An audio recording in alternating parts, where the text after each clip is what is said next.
Et j'aimerais rappeler les 4 choses que j'ai eu à dire avant de toucher les souffrances proprement dites, et je vais en ajouter une, donc j'en parlerai de 5. La première chose, la liste de souffrances n'est pas exhaustive. Je ne parlerai pas de toutes les souffrances des femmes de ce pasteur. Selon que l'Esprit m'a poussé, selon que Dieu a déposé dans mon cœur, j'en parlerai de quelques-unes. Cette liste ne sera pas exhaustive. Et la deuxième des choses, la présence de ces souffrances ne veut surtout pas dire qu'il n'y a pas de joie dans le couple de serviteurs de Dieu. Elles ne veulent pas dire non plus qu'il y a échec dans le couple de serviteurs de Dieu. C'est pourquoi la manière dont on réagit à ces souffrances compte beaucoup. Parce que souffrance, il y en a. Souffrance, il y en aura. Mais la manière dont on réagit à ces souffrances compte beaucoup parce qu'elle détermine ce que devient notre mariage, notre famille et surtout le ministère. Troisième chose, toutes les femmes de serviteurs de Dieu n'expérimentent pas nécessairement les mêmes souffrances et ne les vivent pas toutes au même degré. J'aime notre Dieu. À certains, il a donné 2 talents. À d'autres, il en a donné 3. À d'autres encore, il en a donné 1. Tout dépend de Dieu. Chacune de nous a ses dons. Chacune de nous a sa personnalité. Chacune de nous a ses aspirations. Chacune de nous a ses limites. Chacune de nous a ses talents. 5e chose. 4e chose, pardon. Les femmes, les serviteurs de Dieu ne sont pas les seuls à souffrir dans leur couple. Mon mari en a parlé. Il a montré comment eux aussi souffrent. La séance passée, il en a parlé. Aujourd'hui, il en a parlé un tout petit peu. Il a plus parlé de la femme et des enfants du serviteur de Dieu. Mais les hommes de Dieu aussi souffrent. Je ne veux pas prétendre que nous sommes le seul à souffrir. Ils souffrent aussi. C'est un travail éprouvant et un travail qui demande beaucoup de sacrifices. 5e chose, les souffrances de la femme de serviteur sont assez particulières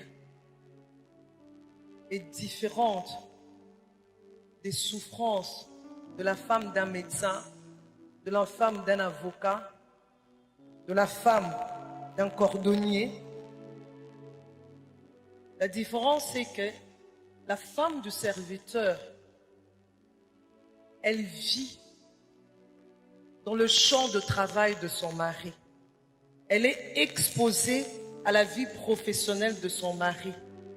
Tandis que la femme d'un avocat n'est pas exposée à la vie professionnelle de son mari. Elle ne côtoie pas les gens qui travaillent avec son mari pratiquement chaque semaine. La femme du serviteur de Dieu vit avec ces personnes. Études bibliques, elle est avec ces personnes. Jeudi et Toko, elle est avec ces personnes. Dimanche au culte, elle vit avec ces personnes.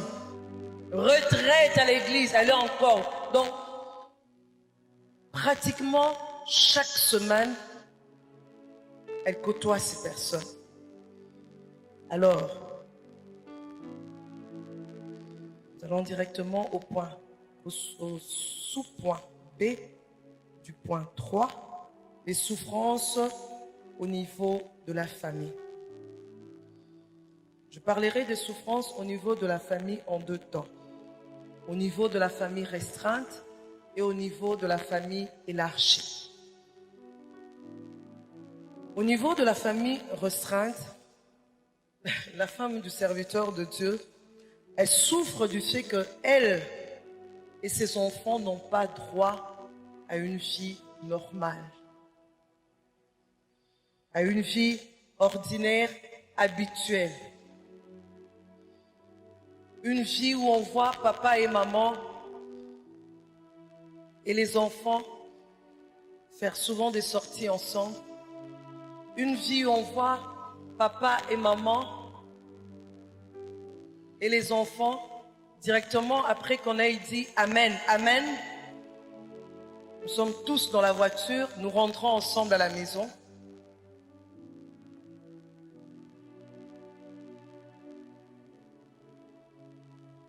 La femme souffre.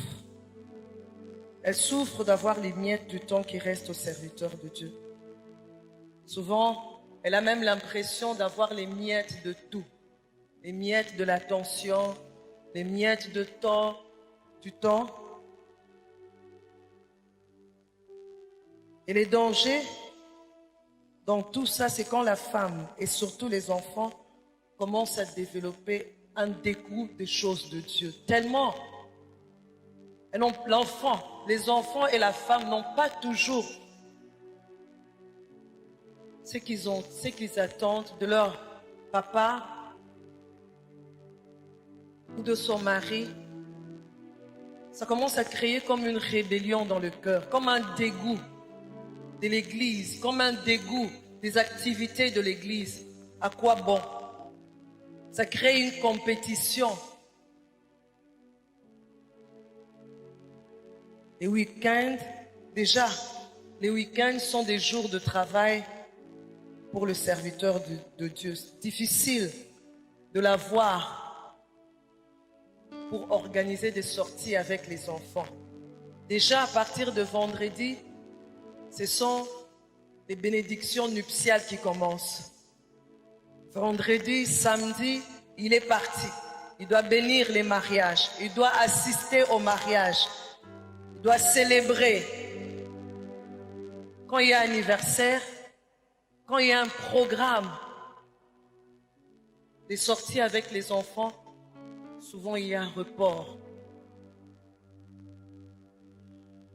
La femme fait l'effort de comprendre. Elle accepte. En fait, je me suis mariée à un serviteur de Dieu. Je me suis mariée à mon homme. Mais au-delà d'être homme, il est serviteur de Dieu.